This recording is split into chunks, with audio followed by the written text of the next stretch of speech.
కోటప్ప, ఆ గోవిందరావు గారు బతికేటట్టున్నాడని డాక్టర్ చెప్పాడు. వాడే కనుక బతికితే మన నాటకం బయటపడుతుంది.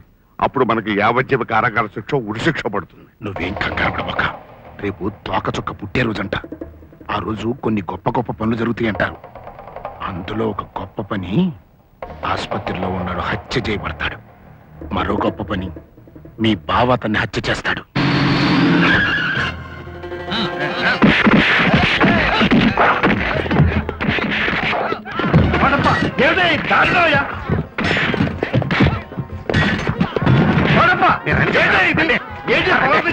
అంటే మీరు చట్ట ప్రకారం ఏం జరగాలో అదే జరుగుతుంది.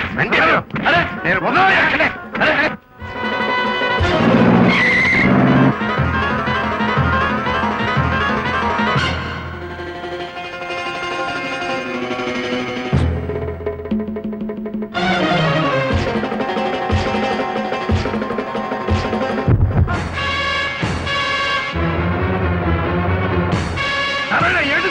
ఏంటిది?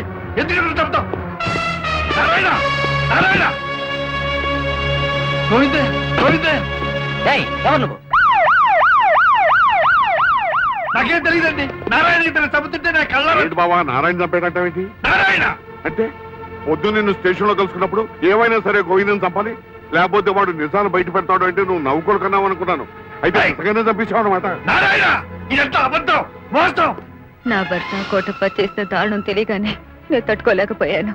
యావజ్జీవ శిక్ష పడిన మా అన్నయ్యని రక్షించుకోవడానికి జరిగిన నిజం జడ్జి గారితో చెప్పాలని ఆ రాత్రి బయలుదేరాను. అది తెలుసుకున్న కోటప్ప నన్ను చంపడానికి ప్రయత్నించాడు. లక్ష్మీదేవి అనే మహాతల్లి నన్ను కాపాడింది. ఆవిడింట్లోనే రవిని ప్రసవించాను.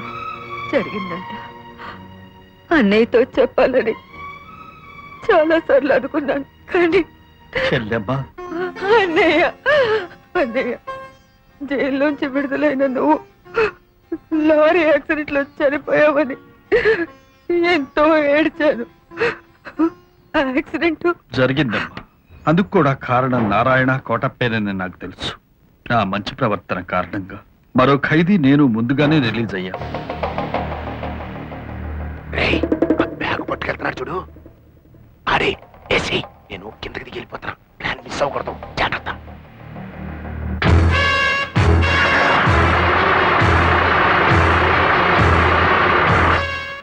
ఈ సంచి పట్టుకో, కొంచెం మంచినీళ్ళు తాగొస్తాను.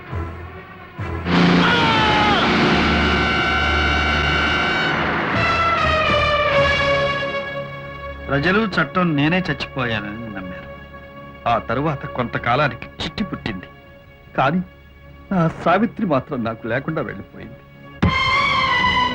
ఇంతకాలం తెలియని నా తండ్రి చరిత్ర ఇప్పుడు తెలుసుకున్నాక నాకు తండ్రి ఉన్నాడు అనే ఆనందం కంటే అలాంటి తండ్రి ఎందుకున్నాడనే అసహ్యం, ఆ తండ్రి కడుపు నేను ఎందుకు పుట్టాననే ఆవేదన కలుగుతున్నాయి. ఈ క్షణమే ఆ మనిషిని నిలువున చీల్చి చండాడి. నేను ఇంతకాలం నా చెల్లెలైనా సంతోషంగా ఉందనుకున్నాను. తాను కష్టాలతో కన్నీళ్లతో బ్రతికిందని, దానికి కారణం నీ తండ్రేనని ఇప్పుడే తెలిసింది. అతని విషయంలో నువ్వేం చేద్దామనుకున్నా నేను నీకు తోడుగా ఉంటాను, కానీ ఆలోచించి మరీ ఇచ్చేద్దాం. అలాగే మావయ్య, నా ఆవేశాన్ని పక్కకు నెట్టి ఆలోచనతోనే నారాయణ అంచెలంచెలుగా కిందకు దిగజార్చి మీ ఇద్దరి కాళ్ళ మీద పడి ఏడ్చేటట్టు చేస్తాను. కరెక్ట్గా చెప్పేవాళ్ళు, కానీ అలా చేసే విధానంలోనే మార్పు ఉండాలి. ముందుగా అతన్ని ఆట పట్టించాలి, అల్లరి పెట్టాలి, అతనికి మనశ్శాంతి లేకుండా చేయాలి. అప్పుడే మనం అనుకున్నది సాధించగలం. ఓకే మావయ్య, నువ్వు నేను చిట్టి కలిసి ఎత్తుకు పై ఎత్తులేసి ఎర్రగొట్టేద్దాం. ఏది చెయ్యవు.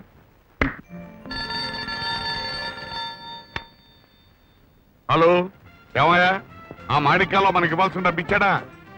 ఏమిటయ్యా ఎప్పుడు అడిగినా రేపు మాపు అంటున్నారంట. ఇలాగే అందరికీ అప్పులు ఇచ్చి ఇచ్చి నా ఆస్తి సగం తరిగిపోయింది. ఇదిగో నిన్ను కదయ్యా, నువ్వు 10 నిమిషాలకు ఫోన్ చేయి. ఆగు, ఈ ఇల్లే ఉన్న ఎగ్జిబిషన్ అనుకున్నావా? నీ ఇష్టం వచ్చాడ కలిసి తిరుగుతున్నావు. ఎవరు మీరు? నారాయణ గారు అనుకుంటాను. ఫేస్ కట్ చూసి అలా అనిపిస్తుంది. రండి ఏసీ రూమ్ లోకి వెళ్ళి మాట్లాడుకుందాం. అడ్డమైన వాళ్ళని ఏసీ రూమ్ లో కూర్చోబెట్టి మాట్లాడడం నాకేమైనా హాబీ అనుకున్నావా? నేను చెప్పబోయే విషయం ఎవరైనా వింటే మీ కొంప మునుగుతుందండి. మీకోసం చెప్తాను, మనం ఏసీ రూమ్కి వెళ్ళి మాట్లాడుకుందాం. రండి. నువ్వు చెప్పే బోడి రహస్యానికి ఏసీ రూమ్ ఒకటే, ఆ విషయం ఒకటి చెప్పు. కొత్తపల్లి జగన్నాథం గారి విషయమై నేను నీతో ఏమిటా విషయం? 5 క్రితం తోకచుక్క పొడిచింది ఆ రోజు. రా బాబు, ఏసీ రూమ్ లో కూర్చొని మాట్లాడుకుందాం. ఇక్కడ కూర్చో. ఉమ్. ఇప్పుడు చెప్పు, ఎప్పుడో చనిపోయిన మా బావ జగన్నాథం గారి గురించి నీకు ఏం తెలుసు, ఎలా తెలుసు? ఏం తెలుసు అంటే చాలా తెలుసు. ఎలా తెలుసు అంటే నేను జగన్నాథం గారి అబ్బాయిని కాబట్టి. అంత షాక్ ఎందుకు ఉన్న విషయం చెప్తుంటే? నువ్వు జగన్నాథం కొడుకువా?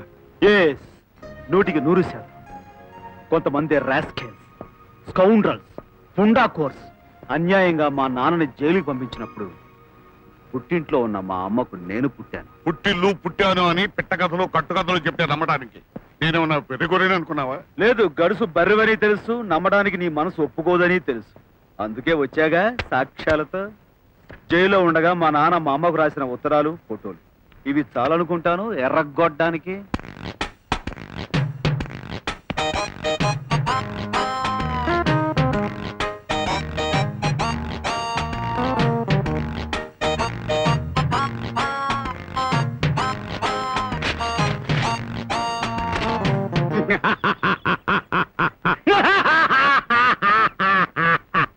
నువ్వు చింపినవి డూప్లికేట్స్, ఒరిజినల్స్ ఈ బాక్స్ లో ఉన్నాయి.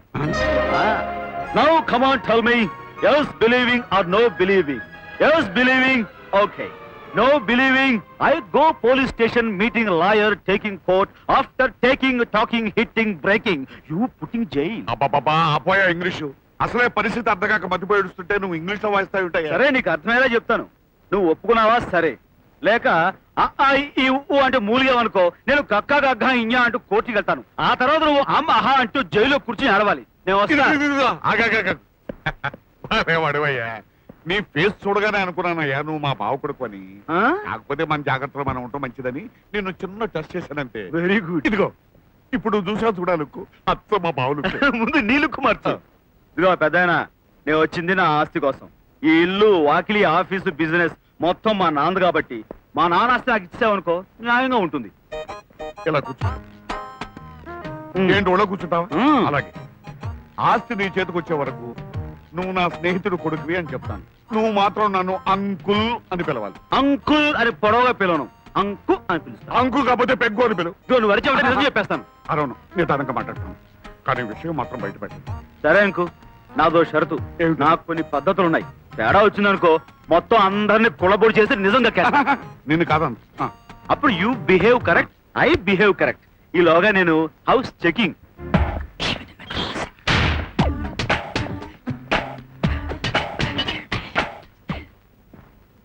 ఏంటబ్బా ఏమైంది? అమ్మో, నా చెవులు బద్దలైపోయాయి.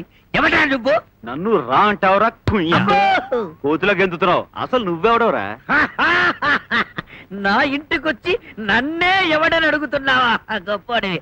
నేను మా నాన్న కొడుకుని. ఇంకో విషయం తెలుసా, మా అమ్మ కూడా కొడుకుని. ఇప్పుడు నీ బుర్రను బట్టి నాకు అర్థమైందిరా నువ్వు ఎవరికి కొడుకు. నాన్న వీడెవడు? ఈసారెవరో వీరగుడ్డడు కొడుతున్నాడు. ఇతను లాగు, రక్కు, గిచ్చు. ఒరేయ్, ఏంటి నాన్న ముద్దు పెడతావా? నీ గాడి మొహాన్ని బుద్ధెట్టాలా? నీ కొడుకునే మరి. భలే కొట్టామావయ్య. వీడెవడు తిండి బాబు? వీడిని ఎరగొట్టినా కొట్టాల్సిందే బాబు. వీడు నా మేనలుడు. తిండి తిని తిని తిని ఈ ఆస్తి అంతా చేస్తున్నాడు. ఆస్త అయితే ఎరగొట్టాల్సిందే. రా బాబు, టిఫిన్ తీసుకుందాం. సాయ్, త్వరగా టిఫిన్ తీసుకున్నావే, గెస్ట్ కూడా వచ్చాడు. వసే తుసే ఏంటి ఇంటి ఇల్లాలి? మర్యాద లేదా? అలాగే బాబు, నువ్వు ఎలా పిలవమంటే అలా పిలుస్తాను. పేరు పెట్టి మర్యాద పిలు. లక్ష్మి, తొందరగా టిఫిన్ తీసుకురా. వస్తున్నానండి. అన్ని స్వయంగా తన చేత్తో చేసుకుంటే గానీ తనకు తృప్తి ఉండదు. ఆహా. ఏమండి, ఆ. మీరేనా మాట్లాడుతున్నది? లేదానే లక్ష్మి, వడ్డించు. అంకు, ఆ. మన గురించి ఆంటీకి వివరించు. వాయిస్ లక్ష్మి, ఆ. ఇతను రవిబాబు అని మనకు కావలసిన వారు అబ్బాయి. ఇక నుంచి ఇక్కడే ఉంటాడు. ఆంటీ, మన ఈటింగ్ స్టైలే అదో రకం. టిఫిన్ అయినా భోజనం అయినా మనం భీమ్ టైప్ లో లాగిన్ చేస్తుంటాం. ఎంత కావాలంటే అంత అడిగి మరీ తిను బాబు, మొహమాట పడకు. మీ అమ్మ లాంటి దాన్ని. ఇంతకీ మీ అమ్మగారు నాన్నగారు ఎక్కడున్నారు బాబు? మనకు నా అనేవాడు ఎవరు లేరండి. మనది ఫుట్పాత్ లైఫ్.